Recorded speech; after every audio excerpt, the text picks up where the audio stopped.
საგარეო საქმეთა სამინისტრომ მხოლოდ რამდენიმე ფოტოთი გვამცნო, რომ მაკა ბოჭორიშვილი ტრამპის ადმინისტრაციის წარმომადგენელს შეხვდა. სახელმწიფო დეპარტამენტის უფროს მრჩეველთან ერთად, როგორც ირკვევა, აუდიენციას ამერიკის ჯერ კიდევ მოქმედი ელჩიც რობინ დანიგანიც ესწრებოდა. რაზე ისაუბრეს, საგარეო მხოლოდ ზოგადი განცხადებით გვითხრა და აქცენტი ვაშინგტონი-თბილისის ურთიერთობების პერსპექტივაზე გააკეთა. მაკა ბოჭორიშვილის დამალული ამბავი კი მოგვიანებით ამერიკის საელჩომ გათქვა და დაწერა, რომ შეერთებული შტატები ამერიკის ინტერესების გასაძლიერებლად საქართველოსადმი თავისი მიდგომის გადახედვას განაგრძობს. საქართველოს მთავრობას კი კონკრეტული ნაბიჯების გადადგმა შეუძლია იმის საჩვენებლად, რომ ვაშინგტონთან ურთიერთობის გასაუმჯობესებლად სერიოზულადაა განწყობილი. პოლიტიკური პატიმრების უპირობო გათავისუფლება და რეპრესიული კანონების გაუქმება. TV1-ის ინფორმაციით ეს არის ის ორი ნაბიჯი, რითაც ამერიკის შეერთებულ შტატებთან ურთიერთობების გადატვირთვის დაწყებაა შესაძლებელი.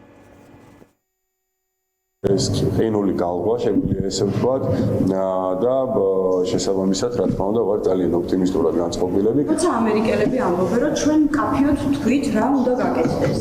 იგულისხმება თუ არა გათავისუფლება დაკავებული ადამიანების და იგულისხმება თუ არა კრამული. არა მე არ ვიცი ეს ვინთხვა და მე იმ შინაარსში ჩვენ შევალ ბეთარების დიალოგი იყო ჩვენ ვართ 100% თამსად იმისთვის რომ ეს ურთიერთობები დაიწყოს ხელახლა, ოღონდ დაიწყოს რეალური პარტნიორობა, არა მხოლოდ ფუნქციაზე, როგორც ეს ადრე არსებობდა, არამედ რეალური სტრატეგიული პარტნიორობა, მაგალითად ისეთი როგორიც ჩვენ დაგვეჩნიათ ჩინეთთან.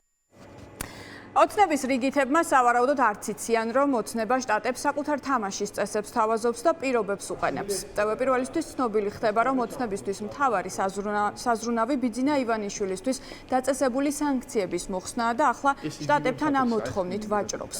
თუ ოცნების საპატიო თავმჯდომარეს გაყინული ფული დაუბრუნდება, მმართველი პარტია დათმობებზე მხოლოდ ამის შემდეგ წავა.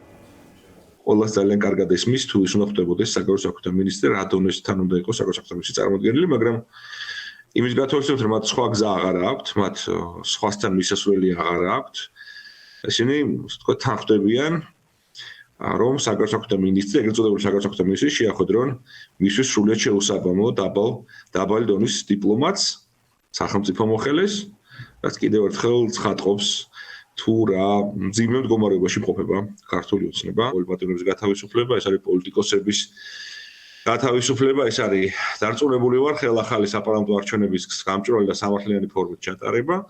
აქ არის უამრავი წინაპირობა, რომელიც ასაკმაყოფილებელი ექნება ქართულ ოცნებას იმისათვის, რომ ამერიკამ მომავალში, აი ახალ ხელისუფლებასთან დაიწყოს რაღაცა სახის განაახლოს ურთიერთობები. პირველ ნაბიჯების გადადგმა, რა თქმა უნდა, მოუწევს ქართულ ოცნებას, თუ ვინმეს აქვს მიამიტორი მოლოდინი, რომ შეიძლება ჯერ შეერთებულმა შტატებმა რაღაცა გააკეთონ და შემდეგ ქართულმა ოცნებამ ეს არაფერს არ ეფუძნება ეგ მოლოდინი, მით უმეტეს რომ ოცნებას უფრო ჭირდება კომუნიკაცია ჩვენ დასავლელ პარტნიორებთან და ობიექტურად ქართულ სახელმწიფოსაც გაცილებით უფრო ჭირდება ჩვენი მხარდაჭერა, ვიდრე პარტნიორებს ამ ეტაპზე კომუნიკაციის დაწყება, შესაბამისად ნებისმიერი ასეთი მოლოდინი არის მიამიტორი თავისი ბუნებით. ბუნებრივია რომ ეს დიალოგი ჯერჯერობით ვერ შედგა, იმიტომ რომ ურთიერთგამომრიცხავია ინტერესები ორივე მხარეს. ივანიშვილს არ აინტერესებს ევროინტეგრაცია, ივანიშვილს აინტერესებს საქართველოს რუსულ ორბიტაზე შენარჩუნება და ჩინური ინტერესების გაძლიერება. ამერიკის შეერთებული შტატების ახალ ადმინისტრაციას აინტერესებს ჩინეთის ინტერესების მინიმიზება.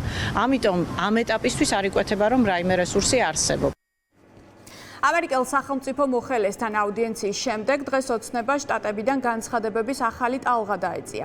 დილა ჯინშაჰინმა დაიწყო და ივანიშვილის გუნდის ქმედებების საპასუხოდ სენატში მეგობარი აქტის დროულად მიღების აუცილებლობაზე ისაუბრა.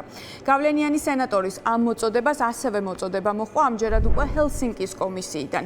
ყველა პოლიტიკური პატიმარი დროულად უნდა გათავისუფლდეს. დღის მეორე ნახევარში კი ოცნებამ ოფიციალურ ვაშინგტონს ივანიშვილის პირადი სპიკერის ზაზა შათირიშვილის ხელით ცეცხლი გაუხსნა და ტრამპის ადმინისტრაცია Deep State-თან ბრძოლისას უმოქმედობაში დაადანაშაულა. დაალაგების ნიშნების ძიება შეხვედრებში, ხელის ჩამორთმევებში, თვალის ჩაკვრაში და გაღიმებაში სასაცილოა მათთვის, ვისაც ესმის თუ როგორ მუშაობს საერთაშორისო ურთიერთობა. პოლიტიკური კრიზისის გამწვრთნის გარეშე ნორმალიზება ვერ მოხდება. პოლიტპატიმრებით, 60-ზე მეტი პოლიტპატიმარით საპრობილეებში სიტუაციის ნორმალიზება ვერ მოხდება. დრაკონული კანონებით, რომელიც ეწინააღმდეგება კონსტიტუციას, დემოკრატიულ წყობილებას და ჩვენი ქვეყნის ინტერესებს, ეს ვერ მოხდება.